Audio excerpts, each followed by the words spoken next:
ఉన్నారు. ఒకసారి సిదిరి అప్పలరాజు, మాజీ మంత్రి సిదిరి అప్పలరాజు కూడా అక్కడికి వచ్చే సహాయక కార్యక్రమాల్లో పాల్గొన్నారు. ఆయన కూడా మాట్లాడారు. సిదిరి అప్పలరాజు ఏమన్నారో చూద్దాం. సార్ మీరు ఒక డాక్టర్గా ఇక్కడికి వచ్చి ఎవరికైనా వైద్యం అందించారా సార్? ఇప్పుడు స్పాట్లో సిపిఆర్ చేశాను. ఎంతమంది చేస్తుంటారు సార్? వాళ్ళు గ్యాస్ట్రిక్ స్టేజ్లో ఉన్నారు. సిపిఆర్ చేస్తే రిథమ్ అది రెస్టోర్ అయింది. ఇమీడియట్లీ గవర్నమెంట్ హాస్పిటల్ పంపించాను. I don't know the status right. Government హాస్పిటల్కి వెళ్దాం అందరూ. Let us see what happened. So ఈ రకమైనటువంటి పరిస్థితి అత్యంత బాధాకరమైనటువంటి, పూర్తిగా ప్రభుత్వ వైఫల్యం కింద, పోలీసుల వైఫల్యం కింద దీన్ని నేనైతే వ్యక్తిగతంగా విమర్శించడానికి కాదు, కానీ పోలీసులు, ఎస్పీ గారు కూడా సీరియస్గా ఆలోచించారు. ఈ జిల్లాలో ఏం జరుగుతుంది? పోలీసులు జాబ్ చార్ట్ ప్రకారం రెస్పాండ్ అయిన పరిస్థితి ఉందా, లేకపోతే ఓన్లీ పొలిటికల్ వర్కే చేస్తున్నారు అనే దాన్ని ఒకసారి ఆయన రివ్యూ చేసుకోవాల్సినటువంటి అవసరం. మాజీ మంత్రి సిదిరి అప్పలరాజు అక్కడికి వచ్చారు. ఇది పోలీసుల వైఫల్యం అని అంటూ ఉన్నారు, కొంతమంది నిర్వాహకుల వైఫల్యం అంటున్నారు, మరికొంతమంది భక్తుల క్రమశిక్షణ రాహిత్యం అని అంటున్నారు. సో మీరేమనుకున్నారు? ఎవరి వైఫల్యం ఇక్కడ కనిపిస్తోంది? కొంతమంది అంటూ ఉంటారు, అయ్యో దేవుడు కాపాడలేదని అనుకుంటూ ఉంటుంటారు. మీరు తోసేసుకుని గాల్లో దీపం పెట్టిన దేవుడు కాపాడలేదు అంటే కుదురుతుందా? భక్తులు క్రమశిక్షణ రాహిత్యంతో ఉండాలి. మీ తోటి భక్తులకు అసౌకర్యం కలిగించకుండా లైన్లో మీరు వెళితే హాయిగా భక్తితో దేవుని దర్శించుకుని రావచ్చు. కానీ అలా కాదు, నేనే ముందు వెళ్ళిపోవాలి, టైం ఉండదు. కొంతమంది భక్తులకు టైం ఉండదు.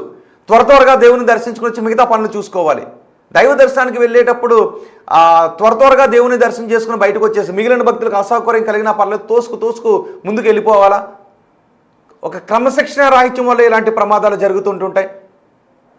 ఆర్గనైజర్స్ది కొంత తప్పు ఉంటుంది, అక్కడికి వచ్చేటటువంటి ప్రజలు, భక్తులు, వీళ్ళ తప్పు కూడా మనకి కనిపిస్తూ ఉంటుంది.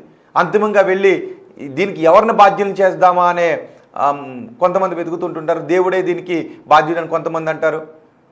ఇట్లా మనకి మాటలు వినబడుతుంటుంటాయి. ఒకసారి ఈ ప్రమాదం గురించి కొంతమంది భక్తులు, అక్కడికి వచ్చిన భక్తులు మాట్లాడారు. భక్తులు ఏం మాట్లాడారో చూద్దాం. ఎవరు చనిపోయారమ్మా? ఎవరు చనిపోయారు? ఏ ఊరు? శివరాంపురం. ఇక్కడికి ఏం నందిగా మండలం. చనిపోయిన వాళ్ళు ఏమవుతారు మీకు? పిన్నమ్మ పేరు చిన్న యశోదమ్మ. ఎవరు చనిపోయారమ్మా? ఎవరు చనిపోయారు? ఏ ఊరు? శివరాంపురం. ఇక్కడికి ఏం నందిగా మండలం. చనిపోయిన వాళ్ళు ఏమవుతారు మీకు? పిన్నమ్మ పేరు చిన్న యశోదమ్మ. రాపక్ విజయ.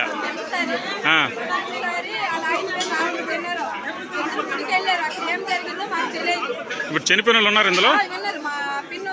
మీదే ఊరు? చనిపోయిన వాళ్ళ పేరు రాపక్ విజయ. మీకేమవుతారు? సొంతం నందిగా మండలం, టెక్కల మండలం. టెక్కల నుండి వచ్చారు.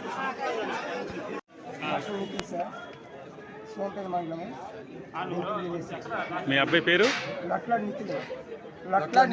లొట్ల నిఖిల్. ఎన్ని సంవత్సరాలు ఉంటుంది? చనిపోయాడు మీ అబ్బాయి. అక్కడ నుండి వచ్చారు, ఇక్కడ సోంపేట దగ్గర నుండి ఇక్కడికి వచ్చారు. మీరు వాళ్ళ ఫాదర్. మీరు చూపించారు ఇప్పుడు? మీరు అక్కడ నుండి ఎన్ని కిలోమీటర్లు ఉంటుంది ఇక్కడ నుండి? అక్కడ నుండి వచ్చారు, ఇక్కడ చనిపోయాడు. బ్లాక్ డ్రెస్ వేసుకునేది కానీ అయ్యప్ప మాల వేసుకోలేదు. మీ పేరు? రొట్ల పాపరావు. అబ్బాయి పేరు నిఖిల్. తమ వారిని కోల్పోయిన వాళ్ళ బంధువులు మాట్లాడుతున్న మాటలు, ఏడవటానికి వాళ్ళ కళ్ళలోంచి కన్నీరు కూడా రావటం లేదు. భక్తితో దేవుని దర్శించుకుని వెళ్తాము అనుకున్న సమయంలో భక్తుల క్రమశిక్షణ రాహిత్యం వల్ల సంభవించిన ఈ ప్రమాదం కారణంగా తమ వారిని కోల్పోయిన వాళ్ళు మాట్లాడుతున్నారు. కొడుకును కోల్పోయిన తండ్రి అక్కడ కనబడుతూ ఉన్నాడు. పిన్నిని కోల్పోయిన ఒక ఆమె, తోబుట్టును కోల్పోయి మరొక ఆమె. వాళ్ళు పడుతున్న బాధ అక్కడ చూస్తూ ఉంటే హృదయం ద్రవించిపోతుంది. సరిగ్గా ప్రమాదం జరిగిన సమయంలో ఉన్న దృశ్యాలు అవి. మీరు రెండో బాక్స్లో చూస్తున్నవి సరిగ్గా ప్రమాదం సంభవించిన సమయంలో చోటు చేసుకున్న దృశ్యాలు. ఆ రెండో బాక్స్లో కూడా మీరు చూడొచ్చు, తలకిందులుగా పడిపోయారు కొంతమంది. ఆలయానికి వెళ్తున్న సమయంలో ఒక్కసారిగా తోపులాట చోటు చేసుకోవడంతో, రైలింగ్ విరిగిపోవడంతో ఒక్కసారిగా కింద పడిపోయారు.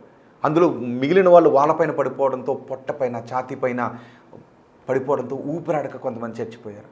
మహిళలు ఎక్కువ మంది చనిపోయారు. ఇటు చూసినా మేము ఆ దృశ్యాలు మీకు చూపించలేకపోతున్నాం. చూస్తే పాపం ఆ పూల బుట్టను పట్టుకుని కొబ్బరికాయను పట్టుకుని వచ్చిన బుట్టలు చెల్లాచెదురుగా పడిపోయి విగత జీవులుగా మారిపోయి అప్పటి వరకు వాళ్ళు దర్శనానికి వెళుతూ ఉన్నాం అని ఆనందంగా మాట్లాడుకుంటూ వెళుతూ ఉంటే ఒక్కసారిగా జరిగిన తొక్కిస్లాట్లో క్షణంలో విగత జీవులుగా మారిపోయారు. తోబుట్టును కోల్పోయిన ఓ సోదరి, కొడుకును కోల్పోయిన ఒక తండ్రి, తల్లిని కోల్పోయి మరొకరు, ఇలా రోధిస్తూ ఉంటే చాలా హృదయ విదారకంగా అక్కడ దృశ్యాలు కనబడుతూ ఉన్నాయి. మృతుల సంఖ్య ఇంకా పెరుగుతూ ఉండటం ఆందోళన కలిగిస్తోంది. ఒకసారి అక్కడ ఉన్న ప్రత్యక్ష సాక్షులతో బిగ్ టీవీ మాట్లాడింది. కేవలం తొక్కిస్లాటే, అంతమంది జనం వస్తారని ఊహించలేదు అని చెప్తున్నారు. సో అంతమంది జనం వచ్చినప్పుడు భక్తులు కూడా స్వీయ క్రమశిక్షణను పాటించాలి కదా. ఒక లైన్లో ముందుకు వెళ్దామని పాటించకపోతే, ఒక క్రమశిక్షణ రాహిత్యంతో వెళితే ఇలాంటి తొక్కిస్లాట జరిగి ప్రాణాలు కోల్పోతే దానికి ఎవరిని బాధ్యం చేస్తారు? ప్రస్తుతం నిర్వాహకులను చూడండి ఒకసారి. హరిముకుంద్ పాండాని ఆయన పెద్ద ఆయన అదుపులోకి తీసుకున్నారు. ఆయన అంటూ ఉన్నాడు, ఎప్పుడూ ఇంతమంది జనం రాలేదు, కానీ ఈరోజు ఏకాదశి కావడంతో జనం అందరూ తరలి వచ్చారు, ఇంతమంది వస్తారని మేము కూడా ఊహించలేదు అని వాళ్ళు అంటూ ఉన్నారు. మరి ఎవరిని బాధ్యులు చేయాలి? ఇది సమిష్టి లోపం, నిర్వహణ లోపం, భక్తుల లోపం. గుడి దగ్గరికి ఎక్కువ మంది వస్తున్నారని అక్కడ కొంచెం బందోబస్తు కల్పించాల్సింది. బందోబస్తు ఇమ్మని నిర్వాహకులు కూడా పోలీసులను అడుగుండి ఉండాల్సింది. నిజానికి ఆ స్థాయిలో భక్తులు వస్తారు. ఈరోజు ఏకాదశి అని తెలుసు, శనివారం అని తెలుసు, అందుకు తగ్గ ఏర్పాట్లు చేశారు, ప్రత్యేక పూజా కార్యక్రమాలు చేసినప్పుడు కనీసం ఆ విషయాన్ని ఎందుకంటే అది ఒక ప్రైవేట్ ఆలయం, ప్రైవేట్ వ్యక్తుల చేత నిర్వహించబడుతున్నటువంటి ఆలయం. సో ఆ విషయాన్ని పోలీసులకు తెలియచేయాలి. సో ఇలాంటి ప్రమాదాలు జరిగినప్పుడు అయ్యో ఇకపై ఇలాంటి ప్రమాదాలు జరగకుండా చర్యలు తీసుకుంటామని అనుకుంటూ ఉంటుంటాం. కానీ ఎన్నో తొక్కిస్లాట్లు జరిగాయి. ఈ తొక్కిస్లాట్లో కూడా ఇప్పటివరకు 12 మంది ప్రాణాలు కోల్పోయారు. మృతుల సంఖ్య ఇంకా పెరిగే అవకాశం ఉంటుంది అనే వార్త వింటేనే ఆందోళనకరంగా ఉంది. చిన్నపిల్లలు చనిపోయారు, మహిళలు చనిపోయారు. అక్కడ చెల్లాచెదురుగా పడి ఉన్న ఆ దేహాలను చూస్తుంటే హృదయం ద్రవించిపోతుంది. ఆ దృశ్యాలు మీకు చూపించలేకపోతున్నాం. నిజానికి మీరు కూడా దృశ్యాలు చూస్తే తట్టుకోలేరు, అందుకే ఆ దృశ్యాలు మేము చూపించలేకపోతున్నాం. చూడండి ఒకసారి ఆ రెండో బాక్స్లో చూడండి, అది తొక్కిస్లాడితే అదిగో ఎలా ఆ ముసలావిడ చూసారా, అక్కడ పెద్దవాడు చూసారా కార్నర్లో, ఆమె కింద పడిపోతుంది. ఆ కింద పడిపోతుంటే పట్టుకున్నారు, ఆ రైలింగ్ మొత్తం ఊడిపోయింది. ప్రస్తుతం 12 మంది చనిపోయారు. అధికారులందరూ అక్కడికి చేరుకున్నారు. మిగిలిన ఆలయాల దగ్గర కూడా భక్తులు ఇలాగే కిటకిటలాడుతూ ఉన్నారు. మిగిలిన ఆలయాల దగ్గరికి వెళ్ళిన ఎక్కడెక్కడైతే భక్తులు క్యూ లైన్లో ఉన్నారో దయచేసి క్యూ లైన్ను సక్రమంగా పాటించండి. మనల్ని ఎవరో వచ్చి కొరడా పట్టుకుని మీరు లైన్లో ఉండండి అని మనల్ని అడగాల్సిన అవసరం లేదు. మనం ఒక చోటకి వెళ్ళాం, మన ముందు ఒకరు ఉన్నారు అంటే ఖచ్చితంగా మీరు వెనక ఆగాల్సిందే. మీ ముందు ఒకరు ఉన్నారు అంటే మీరు వెనుక ఆగాల్సిందే. వాళ్ళని తోసుకుని వాళ్ళ పక్క నుంచో దూరి వెళ్ళిపోదాం అనేది వద్దు, అవి అనర్థాలకు దారితీస్తుంది. అది భక్తిలోనైనా ఇంకెక్కడైనా కూడా మనం ముందున్న వాళ్ళని తోసుకుని వెళ్ళిపోదాం అని అనుకుంటే అవి అనర్థాలకే దారితీస్తుంటుంటాయి. కాబట్టి భక్తులు ఆలయాలకు వెళ్ళేటప్పుడు దయచేసి ఒక క్రమ పద్ధతిలోనే వెళ్ళండి. ఒకరినొకరు చూడండి ఒకసారి, అదేదో సినిమా థియేటర్ దగ్గర టికెట్ల కోసం కొట్టుకున్నట్టుగా క్యూ లైన్లో దేవుడి దగ్గరికి వెళ్ళేటప్పుడు ఆ రకంగా తోసుకుని వెళ్తారా? బాధ అనిపించట్లేదా? ఆ దృశ్యాలు చూస్తే మీకేమనిపిస్తుందో చెప్పండి. కనీసం అందరూ భక్తులే, అందరం గుడికి వెళ్తాం, నేను గుడికి వెళ్తాను. భక్తులు నేను విమర్శిస్తున్నాను అని కాదు, అందరం గుడికి వెళ్తాం. కానీ ఎదురుగా ఉన్న భక్తుడికో లేదంటే వెనుక ఉన్న భక్తుడినో కనీసం గౌరవించుకుంటూ మనసులో చూడండి ఒకసారి, అదిగో ఆమె ఎలా తొక్కేస్తున్నారు, ఆమె చూడండి, అదిగో ఆ మహిళ తొక్కేస్తున్నారు, ఆమె ఇలా లెక్క